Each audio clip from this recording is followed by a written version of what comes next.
Assalamualaikum warahmatullahi wabarakatuh.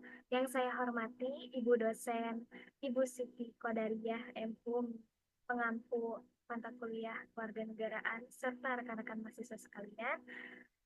Di sini, pada kesempatan ini, saya akan menyampaikan hasil ujian akhir semester mata kuliah Kewarganegaraan dengan membahas sebagai isu penting seputar hak dan kewajiban warga negara, demokrasi, ketahanan nasional, serta refleksi kritis terhadap beberapa peristiwa aktual yang berkaitan dengan kehidupan berbangsa dan bernegara.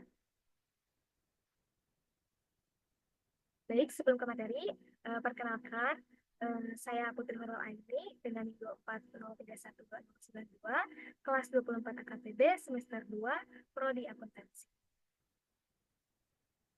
Selanjutnya, langsung ke materi ke-1, ada urgensi pendidikan kewarganegaraan. Urgensi mempelajari mata kuliah pendidikan kewarganegaraan sangat penting bagi mahasiswa prodi akuntansi, karena bisa membentuk karakter dan rasa tanggung jawab, serta meningkatkan kesadaran hukum dan kebangsaan, dan relevan bagi akuntan yang profesional dan etis. Melalui mata kuliah ini, mahasiswa tidak hanya belajar menjadi pribadi yang cerdas dalam bidang akademik, tetapi juga bertanggung jawab sebagai warga negara. Pendidikan kewarganegaraan membentuk karakter mahasiswa agar menjadi lulusan yang profesional, memiliki integritas, dan sadar akan hak dan kewajibannya. Dalam konteks akuntansi, mahasiswa akan dibekali dengan nilai-nilai kejujuran, keadilan, serta kepatuhan hukum yang sangat dibutuhkan dalam profesi akuntan. Dengan demikian, mata kuliah ini memiliki relevansi besar dalam mencetak lulusan yang berkarakter dan mampu berkontribusi positif dalam kehidupan berbangsa dan bernegara. Selanjutnya, sini ada hak asasi manusia, hak yang melekat sejak lahir. Artinya manusia harus memiliki hak asasi manusia karena pada dasarnya setiap individu dilahirkan dengan martabat dan derajat yang sama. Hak asasi tidak diberikan oleh negara, tetapi melekat secara alamiah sejak manusia dilahirkan. Yang kedua, ada mencegah diskriminasi dan ketidakadilan. Hak-hak ini menjamin manusia dapat hidup secara bebas, aman, dan bermartabat tanpa tekanan atau perlakuan diskriminatif. Selanjutnya, menjamin kebebasan dan perlindungan hukum. Tanpa hak asasi, manusia akan sangat rentan terhadap penindasan, kekerasan, dan ketidakadilan. Oleh karena itu, pengakuan dan perlindungan terhadap HAM merupakan fondasi utama dalam membangun masyarakat yang adil, sejahtera, dan demokratis. Selanjutnya ada ketahanan nasional dan globalisasi. Ketahanan nasional adalah kemampuan suatu negara untuk mempertahankan kelangsungan hidupnya dalam menghadapi berbagai ancaman, tantangan, hambatan, dan gangguan. Di era globalisasi saat ini, tantangan terhadap ketahanan nasional semakin kompleks. Arus informasi yang tidak terbatas, masuknya budaya asing, hingga dominasi ekonomi global menjadi ancaman tersendiri. Globalisasi dapat mengikis nilai-nilai kebangsaan jika tidak disikapi dengan bijak.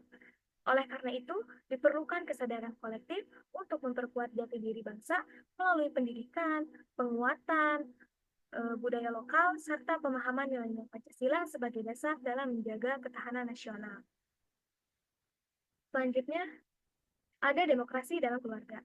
Demokrasi artinya musyawarah, keadilan, kesetaraan. Demokrasi adalah sistem pemerintahan yang memberikan ruang bagi rakyat untuk berpartisipasi dalam pengambilan keputusan dan diterapkan juga sejak lingkungan keluarga, contohnya seperti diskusi jadwal, pembagian tugas rumah. Nilai-nilai demokrasi seperti musyawarah, keadilan, kebebasan berpendapat, dan keterbukaan perlu diterapkan tidak hanya dalam kehidupan bernegara, tetapi juga di lingkungan keluarga seperti institusi kecil, terkecil dalam masyarakat. Dalam keluarga, nilai demokrasi dapat diwujudkan melalui komunikasi yang terbuka dan pengambilan keputusan bersama. Contohnya, ketika memutuskan tujuan liburan atau pembagian tugas rumah tangga, anggota keluarga bisa bermusyawarah agar semua merasa dilibatkan dan dihargai. Hal ini akan membentuk kebiasaan berdemokrasi sejak dini. Selanjutnya, sini ada penolakan bayar pajak. Seorang warga negara yang menolak membayar pajak dengan alasan tidak merasa mendapatkan pelayanan negara dan merasa suaranya di pemilu tidak berdampak, menunjukkan sikap yang tidak sesuai dengan prinsip kewarganegaraan.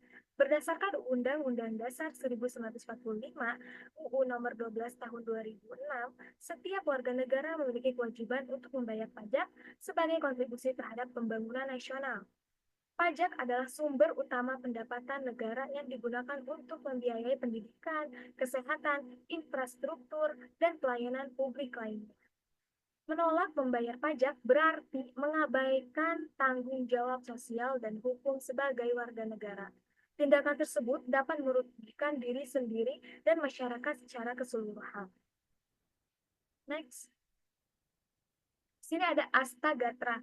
Sini disebutkan juga Astagatra merupakan 8 aspek penting dalam wawasan Nusantara yang terbagi menjadi dua, yaitu ada bagian Trigatra dan Pancagatra. Trigatra terdiri dari aspek geografi, kekayaan alam, dan penduduk yang merupakan kondisi alamiah bangsa Indonesia. Sedangkan Pancagatra mencakup ideologi, politik, ekonomi, sosial budaya, dan hankam, serta pertahanan dan keamanan. Aspek-aspek ini saling berkaitan dan menjadi nasional dan menjadi dasar dalam membangun ketahanan nasional dengan memahami Astagatra. Kita bisa melihat bagaimana Indonesia merancang pembangunan secara menyeluruh dan berkelanjutan dengan memperhatikan faktor internal dan eksternal negara. Selanjutnya, di sini ada konflik Iran-Israel. Masih ada konflik bersenjata tidak relevan di abad 21, banyaknya korban jiwa dan kerusakan besar, lalu ada diplomasi dan hukum internasional lebih diutamakan. Dan konflik antara Iran dan Israel yang menimbulkan banyak korban jiwa dan kerusakan infrastruktur menunjukkan bahwa penggunaan kekuatan militer sebagai solusi konflik sudah tidak relevan lagi di abad ke-21. Saat ini, dunia semakin mengedepankan penyelesaian konflik melalui jalur diplomasi, negosiasi dan internasional. Negosiasi internasional dan hukum. Perang hanya akan memperburuk keadaan, mengorbankan warga sipil, serta merusak stabilitas global. Oleh karena itu, penting bagi negara-negara di dunia untuk mengutamakan dialog dan kerjasama dalam menyelesaikan sengketa antar negara.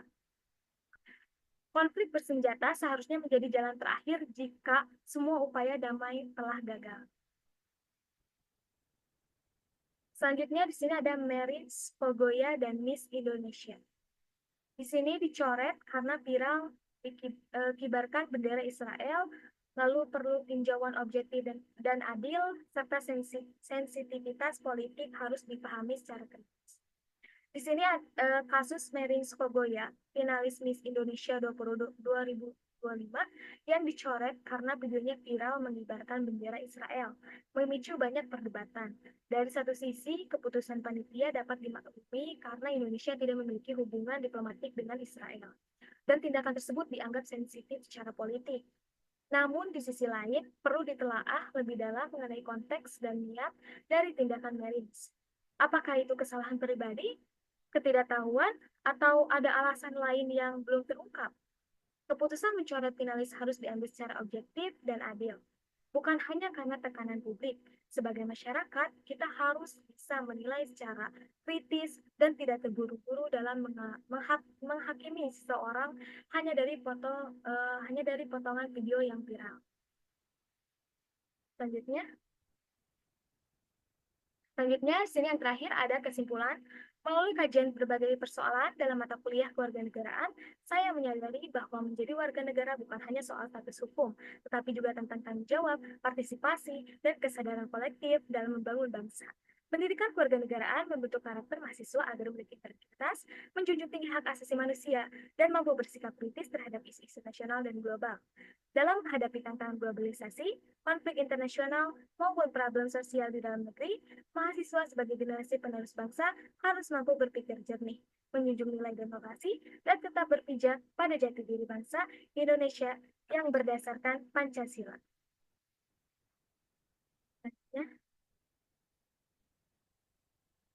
Baik, terima kasih.